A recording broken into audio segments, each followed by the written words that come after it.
దేవి అంటే సోదరి. శుక్రుడికి అధిదేవత లక్ష్మీదేవి. లక్ష్మిని ఎవరైతే ఎక్కువ పూజిస్తారో శుక్రదోషం పోతుంది. ఆ లక్ష్మీదేవి ఒక్కసారి పరమేశ్వరునికి పూజిస్తూ ఉండగా అక్కడున్న బ్రహ్మకమలాల పుష్పాలన్నీ అయిపోతే అప్పుడు ఏం చేయాలో తెలియకుండా తన వక్షస్థలాన్ని పుష్పముగా మార్చి అందిస్తుంది. దానికి ఆ ఒక్క పుష్పంలోనే ఉద్భవించిన ఈ ఒక బిల్వదళాలు.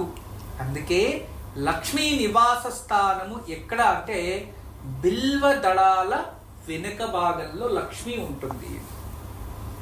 దీనికి 2 విధాలుగా బిల్వదళాలతో పూజించే విధానం మనకుంది. భగవంతునికి శివుడికి ఇలా బిల్వదళాలు అర్పించుకుంటే లక్ష్మి మనకి ప్రాప్తిస్తుంది. బిల్వదళాలు ఇలా అర్పిస్తే మోక్షం ప్రాప్తిస్తుంది. మీకు ఏది కావాలో అది పొందండి.